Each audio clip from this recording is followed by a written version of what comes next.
नमस्कार, बहुत स्वागत है आपका। आप देख रहे हैं ग्रैंड धर्मा सन्मार्ग। माघ मास के कृष्ण पक्ष की चतुर्थी को संकष्टी चतुर्थी, तिल चौथ या तिलकुट्टा चौथ भी कहते हैं।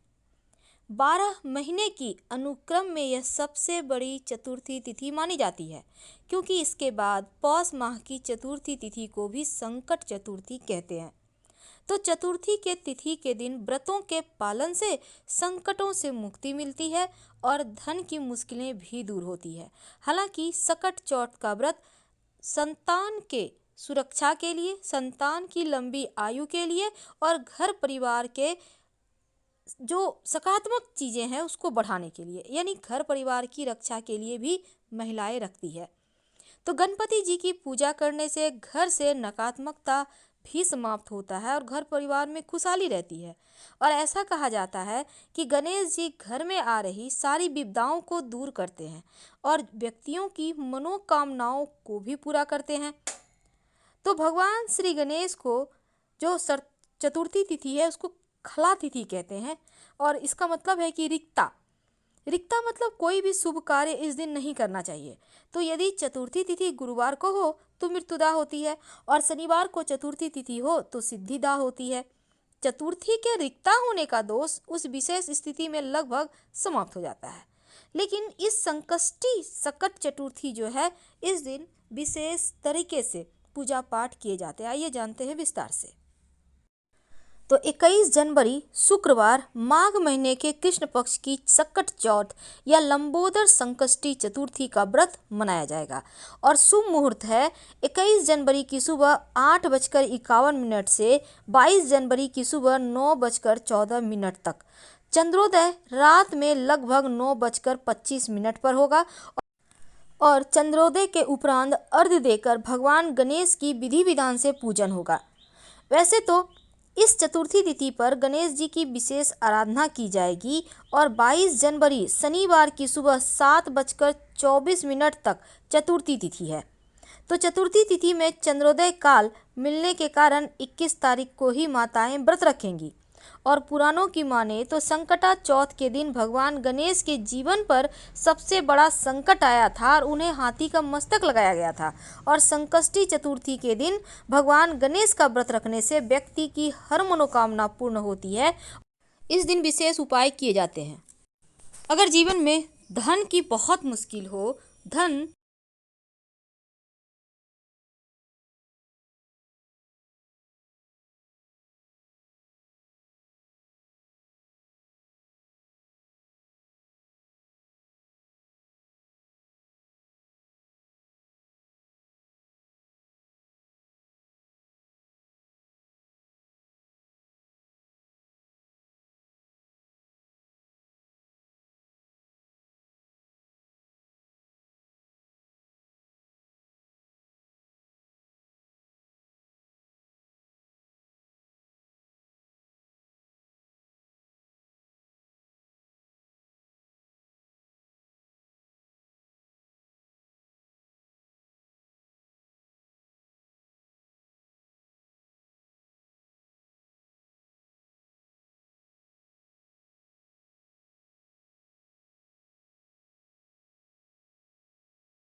इसके बाद एक घी का दीपक जलाएं। दीपक में लाल धागे की बाती होगी और उसमें लौंग जरूर डालिएगा। साथ ही आप चाहें तो दीपक में एक सिक्का भी रख सकते हैं। बाद में इस सिक्के को उठाकर संभाल के रख लीजिएगा। देखिए, उसके बाद श्री गणेश को लाल गुड़हल का पुष्प या फिर पीले गेंदे का पुष्प, जो भी आपके पास है, उन्हें अर्पित करें। अगर आक का पुष्प आपके पास है तो सर्वोत्तम होगा। फिर उन्हें अक्षत अर्पित करें। आपके पास मोदक है जो कि उनको सबसे ज़्यादा प्रिय है, उसका भोग लगाएं, नहीं है तो गुड़ का भोग लगाएं।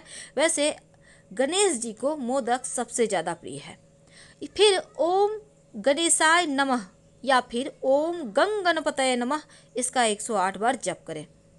शाम के समय भगवान गणेश की यानी गणेश चतुर्थी के दिन आप कथा भी सुने और श्रद्धानुसार गणेश भगवान की मंत्र जप करें, उनकी स्तुति करें, गणेश जी का सहस्त्र नामावली का जप करें, गणेश शिव चालीसा पढ़ें, आप गणेश पुराण का भी पाठ कर सकते हैं और नमः शिवाय का भी जप करें।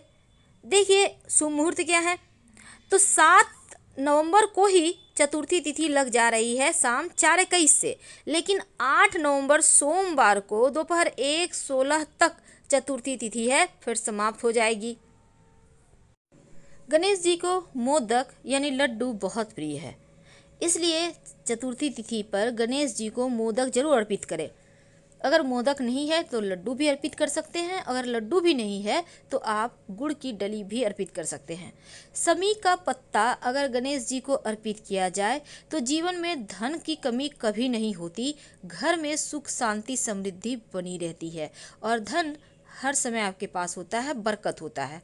भगवान गणेश जी को प्रसन्न करने के लिए उनको अक्षत जो कि चावल है अगर अर्पित करते हैं, जो सबसे पवित्र अनाज है, तो याद रहे सूखा चावल भूलकर भी गणेश जी को मत चढ़ाइएगा। पहले चावल को धो लें, थोड़ा गीला कर लें, फिर बोलिए इदम अक्षतम ओम गंग गणपतये नमः, इदम अक्षतम ओम गंग गणपतये नमः बोलते हुए 3 बार गणेश जी को चावल अर्पित करें।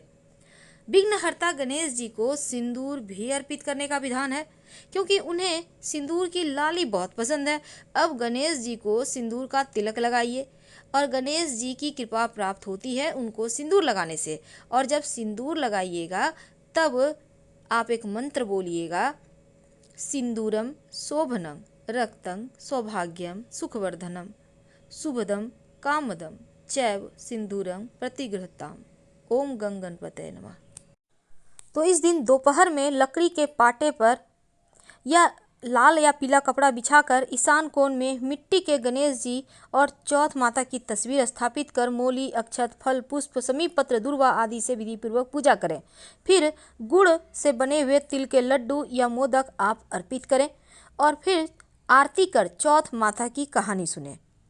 महिलाएं कहानी सुनने के बाद सूर्य देव को 1 लोटा जल जरूर अर्पित करें और जल में लाल चंदन लाल पुष्प चावल तिल गुड़ डालकर ओम घृणी सूर्याय नमः बोलकर अर्घ दें तो उत्तम होगा। इसके बाद वहीं पर खड़े होकर 3 बार परिक्रमा करें। ऐसा करने से भगवान सूर्य जो है सुख और सौभाग्य बढ़ाते हैं और देते हैं। इस दिन तांत्रिक प्रयोग भी किए जाते हैं। भगवान गणेश की पूजा जब आप करते हैं तो मनोवांछित फल की प्राप्ति होती है और उनको प्रसन्न करके आप दुख नाश कर सकते हैं, कर्जों से मुक्ति मिलती है, सरकारी नौकरी की प्राप्ति होती है, सब जगह सिद्धियां प्राप्त होती है, वशीकरण होता है, शत्रु शांत हो जाता है और धन संपन्नता बढ़ती है। तो आज हम आपको एक छोटा सा प्रयोग बताएंगे। जब चंद्रोदय हो चंद्रमा को अर्घ्य कैसे देंगे। देखिए, लोटे में जल भरें, उसमें लाल चंदन कुसा घास पुष्प अक्षत डालकर चंद्रमा को देखते हुए मंत्र बोलें और अर्घ्य दें। वैसे आप ओम श्रांग श्रीं श्रौं सह चंद्रमसे नमः भी बोल सकते हैं। और दक्ष कन्या रोहिणी के प्रियतम गणेश के प्रतिबिंब आप मेरा दिया हुआ यह अर्घ्य स्वीकार कीजिए। गगन रूपी समुद्र के माणिक्य चंद्रमा आपको प्रणाम है। तो चंद्रमा को यह दिव्य तथा पाप नाशक अर्घ्य देकर परिवार की कुशलता का प्रार्थना कीजिए। और इस दिन शास्त्रों के अनुसार तिल गुड़ का तिलकुट्टा बनाकर उसे दान करना चाहिए।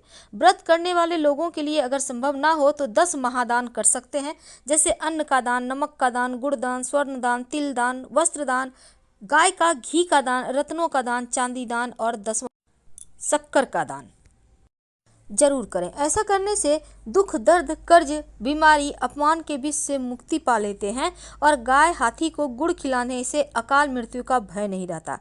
इस दिन चावल का प्रयोग किया जाता है। एक केले के पत्ते पर थोड़ा सा चावल रखें। इस चावल के ऊपर एक सिक्का और एक सुपारी रखें गणेश जी के सामने, और पूजा के दौरान इस सिक्का और सुपारी को पूज लें। फिर बाद में इस सुपारी को उठाकर अपने धन स्थान पर रख दें, सिक्का को अपने पर्स में रख लें, और ये जो सिक्का है उसको खर्च मत कीजिएगा। और जो सुपारी है, जब भी आपको लगे कि कोई बहुत ज़रूरी काम से आप जा रहे हैं तो सुपारी को अपने पास रख कर जाएँ और गणेश जी से प्रार्थना करें कि गणेश जी हमारे विघ्नों को दूर कीजिए, और जब आप वापस आएंगे तो उस सुपारी को गणेश जी के पास रख दीजिएगा। आपके कार्य की विघ्न बाधाएं हर लेंगे गणेश जी और हर कार्य में सफलता दिलाएंगे। और जो चावल है इसका खीर बनाकर पूरे परिवार के साथ बाद में खा लीजिएगा, या फिर आप चाहें तो जहाँ चावल का यानी खाना बनाते हैं, चावल पकाते हैं, उसी डब्बे में भी रख सकते हैं। अगर सेम चावल है तो प्रयोग करें। हम आपसे विदा लेते हैं। जानकारी अच्छी लगे तब लाइक कर सब्सक्राइब जरूर कीजिएगा। हर हर महादेव। धन्यवाद।